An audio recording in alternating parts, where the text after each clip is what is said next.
Você também tem aquela sensação de que você vai dar muito certo?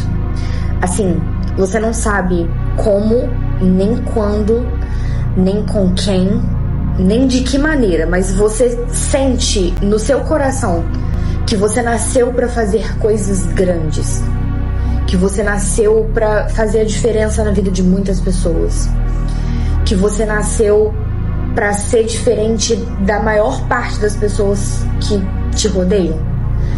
Eu tenho isso comigo.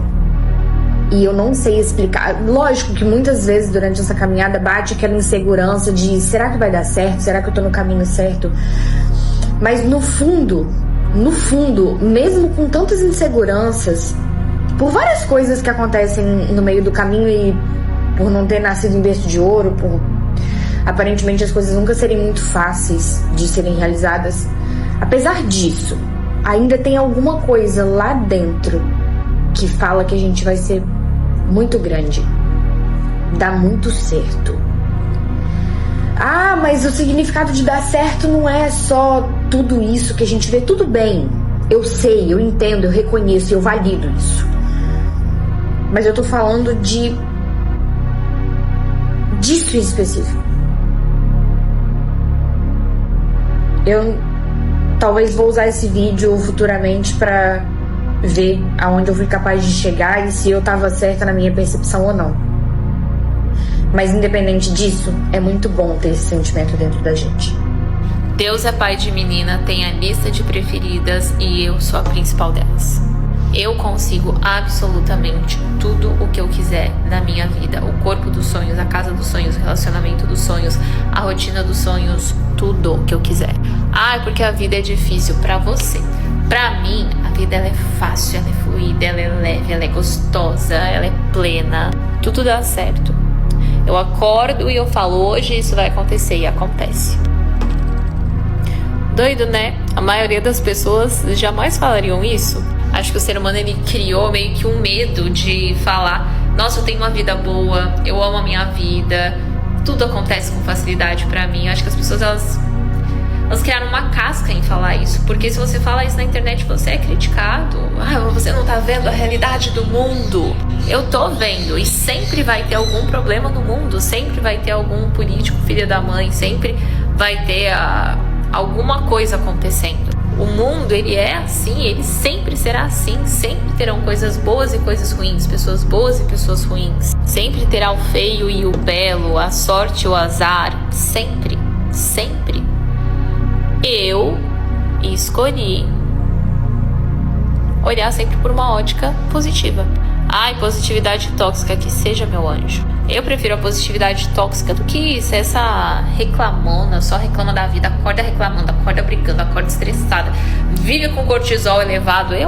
Eu sei que Deus tem as suas preferidas e eu sou com certeza uma delas, assim, eu tô no topo da lista dele. Ele acorda falando, como eu posso agradar minha filha preferida hoje? Essa sou eu. Do nada, tudo vai dar certo na sua vida. Todas as portas que você queria vão começar a se abrir. Os milagres vão começar a acontecer. E você vai ficar tipo assim, eu tava tão ansiosa na hora que eu acordei, meio tipo assim, com raiva das coisas que eu quero não tá acontecendo na minha vida, ou tá acontecendo de um modo tão lento que eu não tô conseguindo enxergar. Eu não posso viver os meus dias assim, com essa ansiedade tão gigantesca. Eu não posso viver esse dia desse jeito. Ao invés de eu pegar o celular e eu começar já o meu dia naquela loucura, naquela ansiedade das coisas dar certo, eu vou pegar o meu celular e vou abrir qualquer vídeo que aparecer pra mim no YouTube e vou começar a fazer uma esteira pra poder colocar isso tudo pra fora.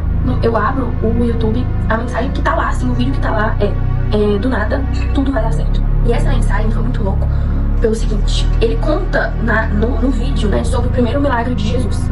Eu não sei se você sabe qual que é o primeiro milagre de Jesus, eu não sabia. Na verdade, eu sabia da existência desse milagre, mas eu não sabia que ele tinha sido o primeiro. Sabendo ontem disso, porque vieram algumas meninas aqui na minha casa pra fazer oração e falaram exatamente essa passagem da Bíblia comigo, na qual eu nunca tinha parado pra ouvir.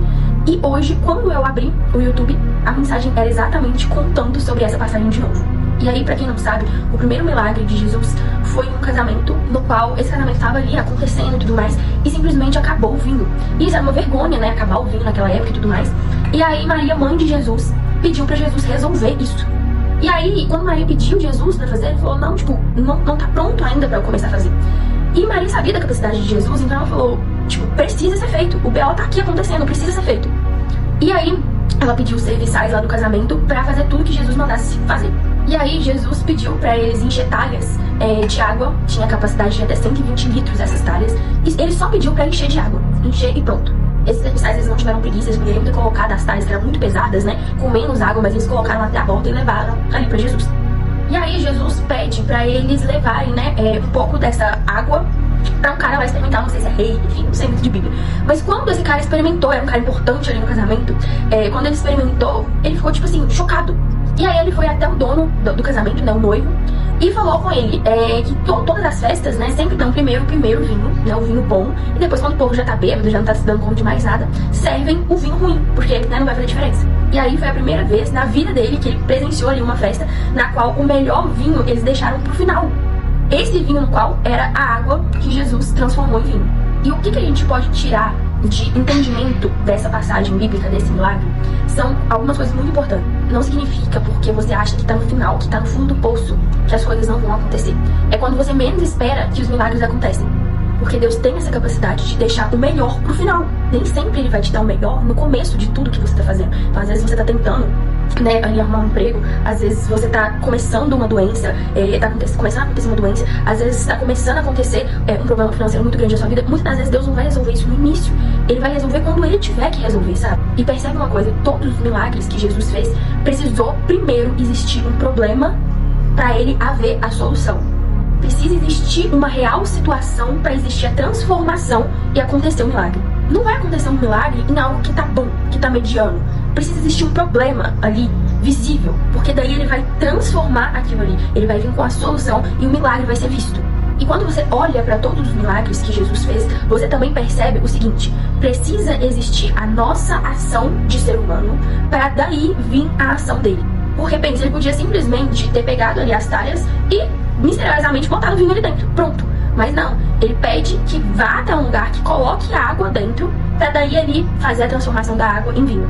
Ou seja, ele precisa do agir do homem, do ser humano, para daí, junto do poder da misericórdia, né? Então existe ali o pedido do ser humano, existe ali o problema de fato, existe o agir do ser humano, e aí ele vem com o poder dele. Ou seja, não é o poder de Deus sozinho fazendo e nem é a força do homem sozinho fazendo. É as duas juntas. É você pedindo, é você fazendo a sua parte e ele tendo a misericórdia para fazer a transformação.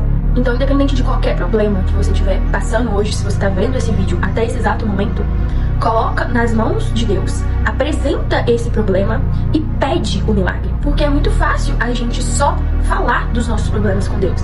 Mas e o que a gente quer dele? A gente tem que pedir. A gente não tem que esperar, ele sabe, mas a gente não tem que esperar que ele adivinhe. A gente tem que fazer o pedido pra ele, porque através do nosso pedido, ele tem permissão pra agir e fazer o milagre. Então, se você tá com uma doença, se tem algum familiar doente, algum amigo, sei lá, coloque em oração não só a doença, mas sim a cura dela. Peça a cura dela. Se você tá endividado, não apresente só suas dívidas, sua falta de dinheiro e tudo mais, mas peça pelo dinheiro, pra vir o trabalho, pra vir o dinheiro, pra vir o caminho, pra vir o pagamento e o encerramento dessas contas. Ou seja, seja muito claro de não só apresentar o problema para Deus, mas peça a Ele a solução. Porque uma vez que você der permissão para Deus agir e você fazer a sua parte, você pode ter certeza que tudo vai mudar do nada.